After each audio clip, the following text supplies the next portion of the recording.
what were some of the big gaps that you noticed that wasn't actually being discussed, that I'm guessing what really led you to write Healthy Deviant now in your own words, in your own way, to make it more of that mainstream discussion?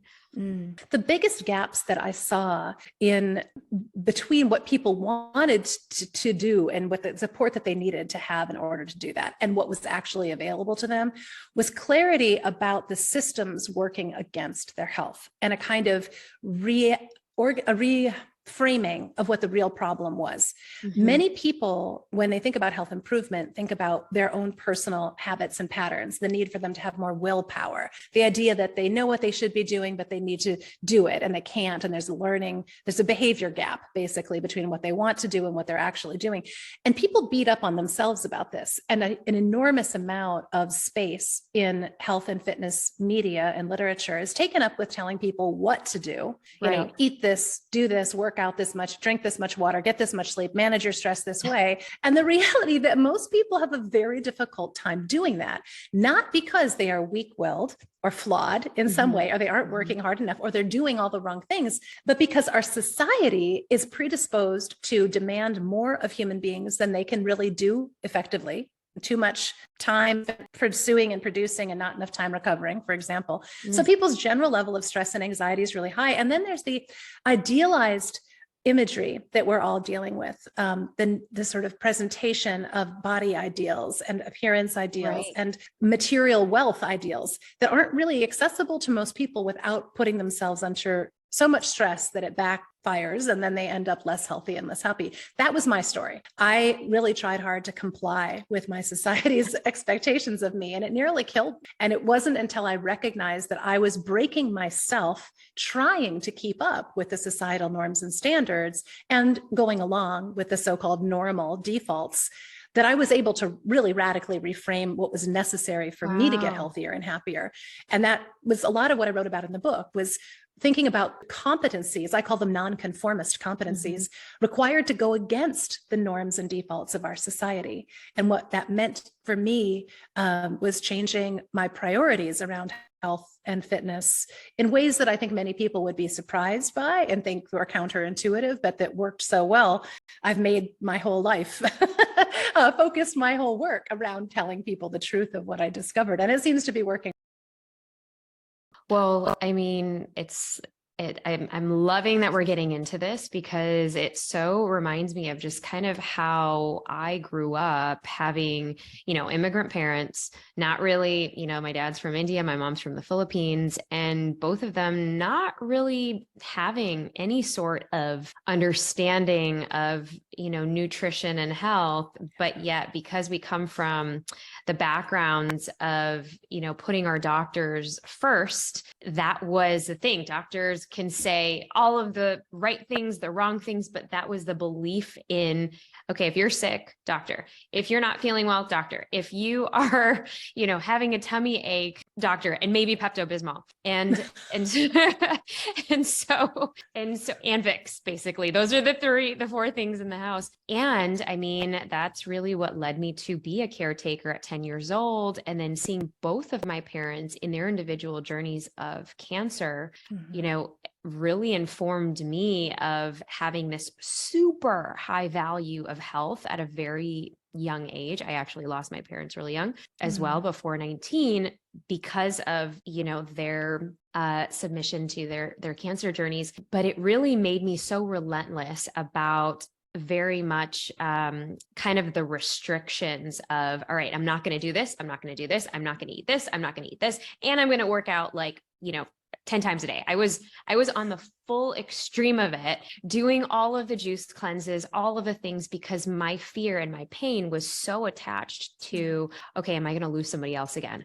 Am I going to get, but what I'm hearing from you is it's just fully reframing that whole thing on its head, because once I started to actually heal the emotional component, and that was a huge one, and that didn't happen until I ended my first marriage in my late 20s. So pretty much almost a decade later, that's when the full emotional upheaval started to emerge, and the purging and just the full allowing myself to break down. And for those kind of tuning in for the first time, thinking, how can the emotions play a role into your health, your appearance, your fitness? But a lot of times, for me at least, the emotions were so buried up inside. And it just, I'm so glad that we're talking about this, because do you actually speak about the emotional components, the spiritual components in the healthy deviant, in creating new pathways of healing and having a different relationship to health versus just like the fad diets that are out there? Absolutely. I mean, that's central to the book. What I call it, the healthy deviant hero's journey. And I basically describe it as, phase one is our natural state. We come into the world in a reasonably healthy body mind as children, you're little animals, like we're comfortable in our own skins. And then the second phase is called compliance. And usually that's when we start learning about who we're supposed to be, whether it's our parents, our society, our teachers, our friends, or the television. We try to comply, and that leads to a phase known as descent, where typically we start going down and start losing, whether it's our physical or our mental vitality or resilience or confidence. And eventually something typically takes us into the sort of bottom stage in this arc called darkness. And for me, darkness, was a combination of physically not feeling well and not functioning well, having a lot of symptoms emerging that were inflammatory, based on stress and lack of self-care and lack of good nourishment and recovery, but also psycho-emotional. And I'm really glad that you mentioned like the relationship piece of this is so often overlooked. All kinds of psycho-emotional stress are often overlooked, but there's something that most of us experience, whether it's in our late teens or 20s or 30s, of eventually kind of hitting a point where we're like, I need to feel better than this. I need to change some things in my life. I need to do some radical reorganization and rethinking of my life. That point then typically leads to the next phase, which is, I call it divergence, where you realize you can't do it the way you've been doing it. The way you've been taught to do it didn't produce great results, physically, mentally, emotionally, spiritually, financially. Most people, once they hit darkness, are like, I got to start doing something different. Because if you don't, you're either going to end up chronically depressed or ill or dead or, institutionalized in some way, which is most of us don't want to do that. So there's this bounce that occurs. Once you begin divergence, I really believe that you are on the path toward the next phases, which are rebellion, which is, I hope for most people, a shorter term phase where you're just like mad at the world and so annoyed that the system brought you down. And then finally, this phase I call healthy deviance, which becomes a much more sustainable phase of integrating new knowledge, experimenting, integrating the wisdom by practice that has worked for you, and then sharing it with the world, which sort of then brings you back. And this is where I can see you being, Neeta, is that once you learn this stuff for real and integrate it, you become on fire to share it with other people. You become very passionate about wanting to help other people not have to spend as long in darkness as maybe we did, wanting to move through the divergence and rebellion period with more ease and fun. I think joy, ideally. And then, embrace healthy deviance in whatever form it makes sense for you. I want to be clear, I'm not attached to people calling themselves healthy deviants, although I do have a quiz called Are You a Healthy Deviant quiz that gives people a sense of where they fall on the spectrum of healthy deviant. Oh my goodness. Wait, what's the URL so we can kind of put it in the show notes? It's a pretty broad spectrum. Oh, sure. It's healthydeviant.com/quiz if you want to go straight to the quiz, but healthydeviant.com is the main site. And so to say that the journey that most of us wind up on is some version of this healthy deviant hero's journey. And the message I really want to land for people is that it is not abnormal to go from compliance into descent into darkness. That is the path 99% and more of people in our culture follow. Mm-hmm. And it's unfortunate. It shouldn't have to be that way, but this is the society we've built. It's a very young society. The norms of our society are really only a couple hundred years old at best. And human beings have been developing over 2.5 million years. So in the book, I also talk a lot about the evolutionary mismatch that is occurring and the weird, unprecedented circumstances we're living in, and that it's really important to not see ourselves as failing or wrong because we're feeling the way we are. We have to start looking at how our society has encouraged us to behave, how well that is working or not working for most people. And I will say, statistically speaking, it's working very badly for most people, making most people sick and unhappy. And then how do we change that? How do we change the game from you need to do more of those juice cleanses and more of those exercise programs and more of your life has to be perfected, then you'll be happy and healthy, to you need to figure out that this system every single day is working against you and put your energy on how to reframe the relationship you have with our unhealthy society, reclaiming your power, your autonomy, your resilience, so that you can live in a better relationship with that culture. You won't be able to change everything about the culture, but you can recognize the influences that are working against you psychologically, physically, and otherwise, and begin to take evasive or corrective actions that work a million times better than just doing more diets and exercise. Well, what do you think that, when somebody grabs your book and Healthy, Deviant, Calm, you guys, this is probably going to be the book that, is going to be on those bookshelves and, well into holidays in the new year. For those who are, they're listening to this and they're like, well, I mean, I'm either feeling hopeless or I'm either feeling like, how can I get started? And what are some of these actual tools that I can start to do to, like you say, claim and reclaim your power so that we're not falling into these bad habits, or we're not falling into the prey of what the next shiny object in front of us that we think we actually need? What are some of these brave conversations that we can first have with ourselves and then begin to introduce it into, our family unit, our communities? At what point or where get started? Yeah, I think about them as intervention opportunities, points where you can intervene in the so-called normal flow of your life with that clear intention in mind. So I'll begin by saying that oftentimes in our culture, one of the traps we fall into is just wanting tell me the number one thing I can do. And it's like some short little listicle or something. And people get very hung up on the action. That's our society. Again, that's the unhealthy default reality. Just tell me what to do. Tell me one thing I can eat differently, one thing. And I do have what I call renegade rituals that are very central to the way that I suggest people make changes. And before I get into those renegade rituals, which are things you can do, there are a lot of other things you can do, but these are three things I think are very powerful.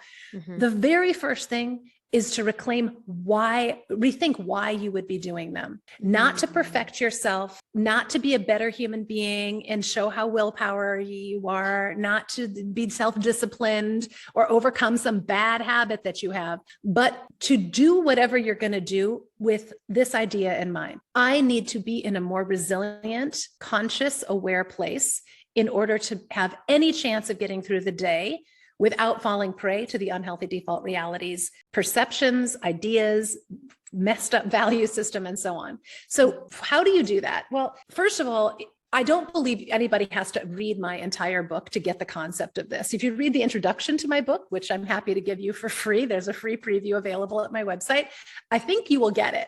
And it's like whatever, you read 10 pages and you're like, oh, this is a very different perception.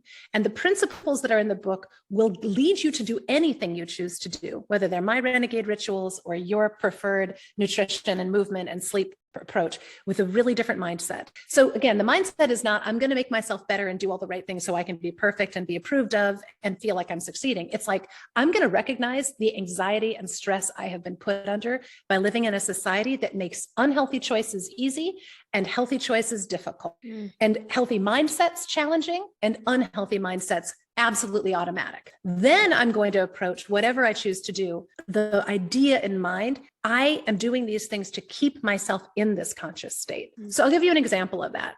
A lot of people recommend a morning ritual. Okay. So we're all about the morning rituals right now. And people are green juicing and they're doing yoga and they're listening to a guided meditation and then they're journaling and then they apply some, special essential oil and then they prep their lunch and and pretty soon this morning ritual becomes like a 65-minute odyssey or endurance trial.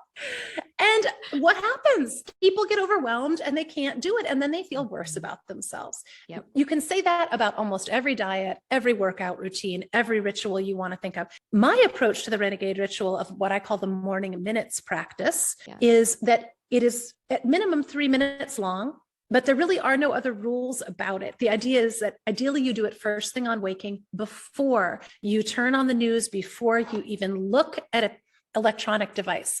So you're coming straight from your unconscious sort of sleep state, the theta state, as they describe it in brain science, this kind of in between waking and sleeping. And then you give yourself 3 minutes to come to waking gradually, during which time the only rule that I have is that it be something that you find pleasurable. Doesn't have to be the same thing every day. Some days it might be, typically I light a beeswax candle when I get up, just because I like it dark. And I just sit with a candle. I make coffee while I'm, doing other things, but I sit down. And for 3 minutes, what happens in that 3 minutes, again, intentionally, is you're checking in with yourself and saying, who am I? Who do I want to be today? How do I feel? Am I tired? Am I hungry? What's going on with me? Did I have a dream? What would feel good? Oh, I'm going outside because I have a minute and I'm going to look at the sky. Suddenly you are like re-entering as a conscious awake person, your own identity before the unhealthy default reality, our society, gets its claws into you. Because if you go to electronic devices, whether it's Instagram or the news, or even like flip on talk radio and hear what's going on with the traffic, the agenda of the world, the values of the outside world are coming straight at you and reprogramming you on the fly, and you don't have a chance. You do not have a chance of getting the rest of your day the way you want it to be. Typically, what I found is if I have a 3-minute practice and that's my commitment, extend it and do other things like, oh, now I want to do the essential oils, or I want to journal, or I'm going to do some yoga and some stretching because that would feel really good to me. But to do it from the position of I desire to do it and I'm listening to my own desire is a profoundly revolutionary act. And that's just one of the 3 rituals I suggest to keep people revisiting who are they really in the face of the unhealthy default realities agenda for them. Oh, first of all, I want to say I really love the renegade rituals because I was once upon a time that group that was like, all right, 60 to 90 minute morning rituals, we're going to do it. And then, for those who don't have the time, and I was pre kids at that time of my life where you have all the time in the world, and then getting into motherhood and you're like, oh yeah, there are days where I haven't even showered or and you're feeling so terrible about yourself. And so I think that, even for myself, I totally agree with you in savoring those moments that you do have. And James Clear talks about this a lot in terms of, the habits that you want to create, make them really small. So I love the renegade rituals because anybody can commit to 3 minutes to themselves and that we're not, letting the society around us engulf us of what they actually are wanting, from us day to day. And it makes it so easy for people to just get back into their sovereignty and to get back to claiming their own power, especially in the mornings when it is really the most sacred time to reconnect. And, even now, because now I have 2 little ones, I may not have time for, this 3-minute renegade ritual, I definitely can. But the moments that I do, it's like, okay, making my chai, that is a meditative practice for me.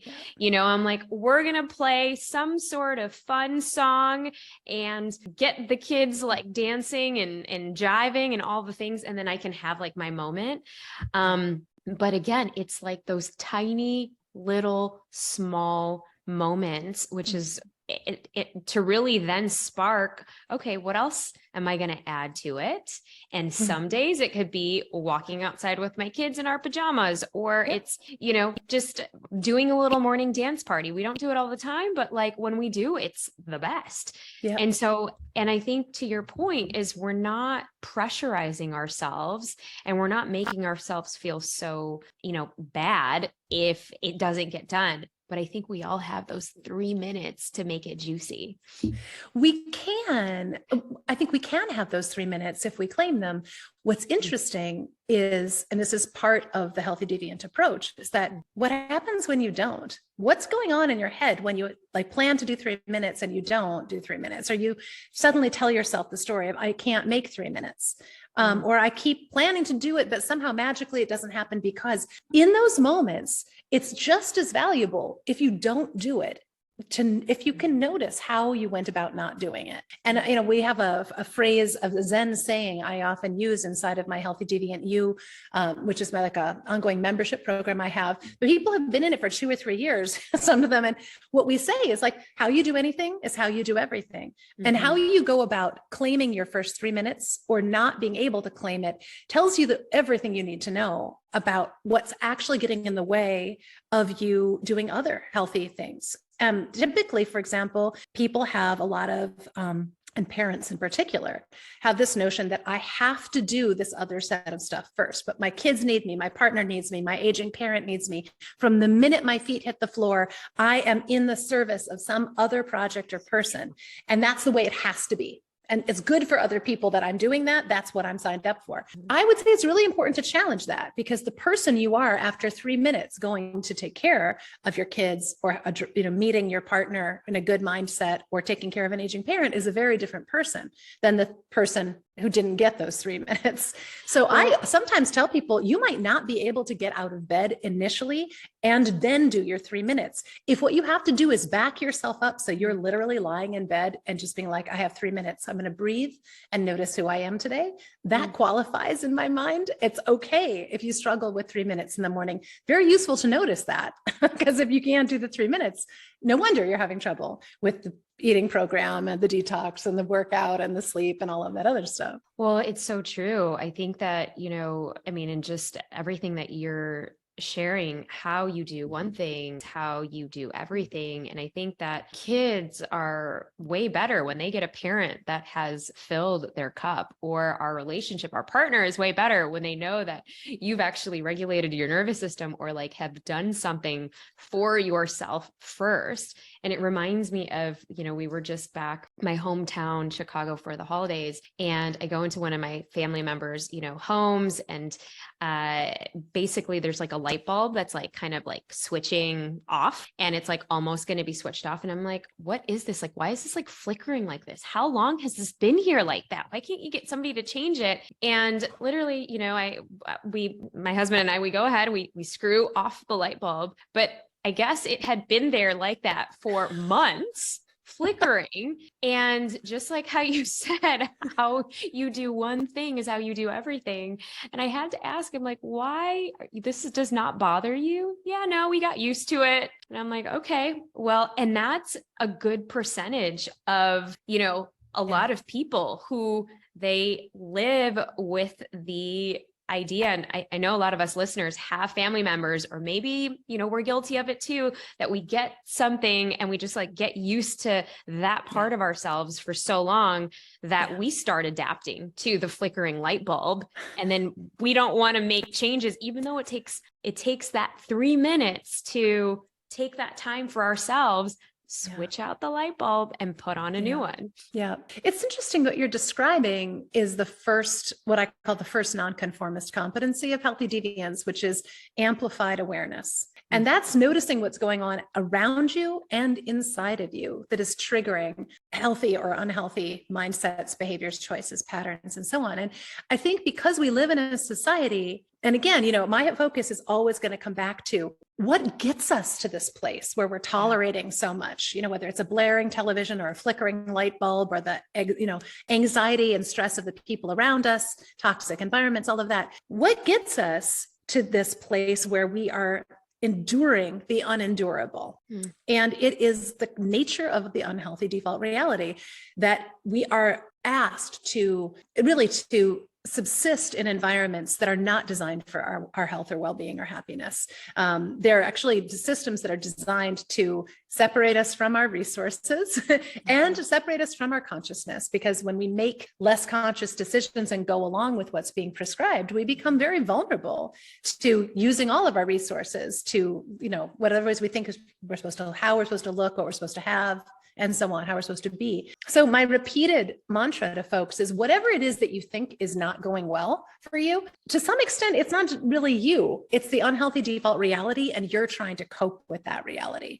Finding ways to either numb yourself out. I don't notice it because I've just damped down all of my senses, or I'm overwhelmed by sensory stimulation, a kind of, I would call it the ape in the arcade effect. I have an illustration in my book. By the way, my book is illustrated. It has a bunch of pictures in it, but one of them is of a great ape, basically an illustration of an ape that's inside of a video arcade with all the video games that are going in a concession stand and a cash machine. And that's overwhelming environment that you can imagine that would be for an animal, a wild animal, like an intelligent ape. That's really what we're doing to ourselves every single day, is putting ourselves into an arcade environment, flickering lights, beeping bells, endless notifications, 15 ticker tapes going on one screen at a time. It's a lot. And I think then again, I said amplified awareness is the first nonconformist competency, noticing that you're stressed, freaked out, overwhelmed, disturbed, dysregulated, number one. Then comes the second nonconformist competency, which is preemptive repair. And that's really about how can I re-regulate myself before I become vulnerable? How do I begin? Once I've noticed I'm in a troubled place, too hungry, too tired, too reactive, how can I take action earlier to repair myself before I get out of control, before I'm at the mercy of unconscious decisions and reactions? And that ultimately leads to, a bunch of choices: to eat before you're ravenously hungry, to drink before you're dehydrated, to rest before you're exhausted, to manage stress or get support before you do something crazy that sets you back. This is a really different way of thinking than we're taught around health improvement. And I think it's pretty powerful. Oh, it's so I will powerful. say too, it's not always easy. And this is the third nonconformist competency is I call it continuous growth and learning, which is just an acceptance that because our society is changing so fast and the skill sets required to be a healthy person, to be a rule breaker, are so many, they're legion. You can't learn them all at once. So it's being willing to be in beginner's mind all the time. And just like, what do I need to learn today to manage the situation better? What new strategy or what old strategy might I want to embrace? I think that the excitement around, tiny steps and small, mini types of snack types of interventions popularized by BJ Fogg at Stanford and others who have studied habits, is really an acknowledgement that asking overwhelmed, depleted, exhausted, burned out, overstimulated people to do anything more than a tiny step at a time is just adding fuel to the fire and setting people up for failure. It doesn't mean that you can't also take big steps. Once you have reclaimed your mojo, once you have preemptively repaired yourself to the point that you're like, oh, I do have more of my base level capacity back now, and I'm focusing on what matters. That's when I think people can take more aggressive action and try things like elimination diets, for example, or, detoxes that can be extremely debilitating to try for people who are depleted and exhausted. I often say in my book, I've got a little pull quote that it says, what looks like a problem of willpower is often a problem of chronic depletion and distraction.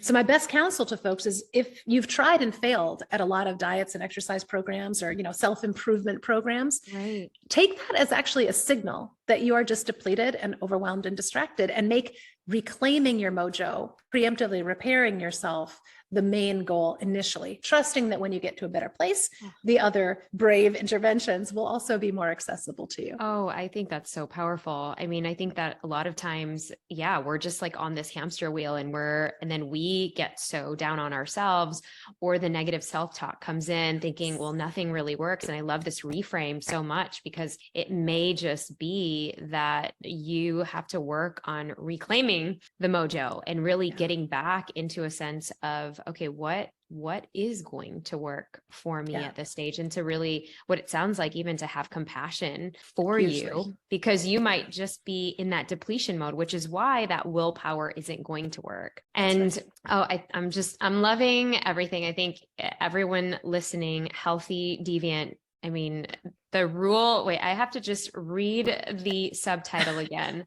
The Rule Breaker's Guide to, let me just, where is it here? Oh gosh, there it is. There it is. Okay. A Rule Breaker's Guide to Being Healthy in an Unhealthy World.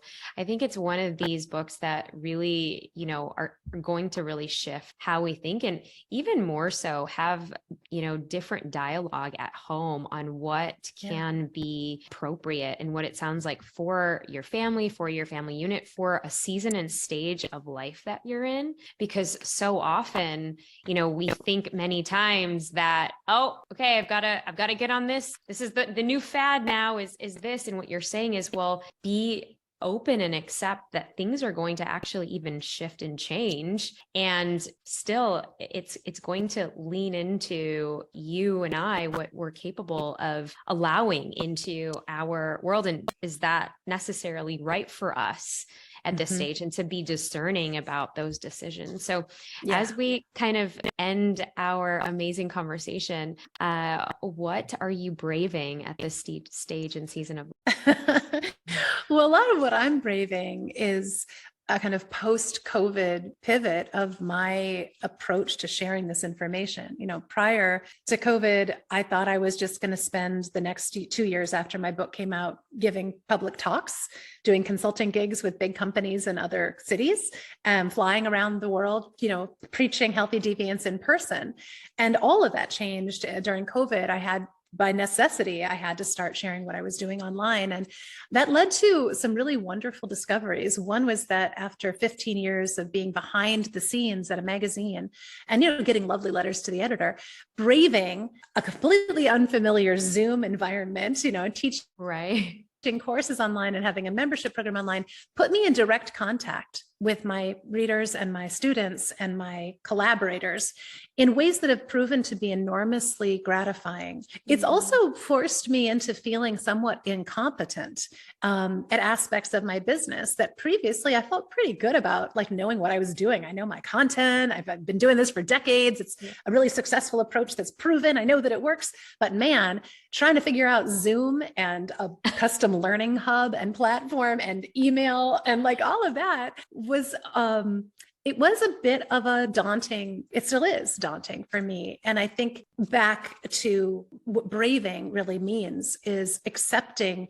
that when you start out at something, whether it's a health change or a business change or a technology change, you're going to feel like you're faltering at it. And you're going to probably question whether that you're even capable of it. And I've really found that just being gentle with myself and focusing on what is good about this approach is emboldening me to be more brave and continue on. So that's a neat question. Thank you for asking it. Yes, of course. And then one final question. What word describes this season of life? This season of life, experimental. Me, it's really about experimenting every single day. Yeah. Amazing. Experimental. Amazing. Well, thank you so much for sharing your wisdom. Now, for those that have not yet followed Pilar on IG, where can we get more of you? Yeah. Well, Instagram is a great place to connect with me if you want to see a little bit more about what my life and my work are like. I live on a farm in the middle of nowhere, Wisconsin. And so I post things about my life here on the farm as well as my work.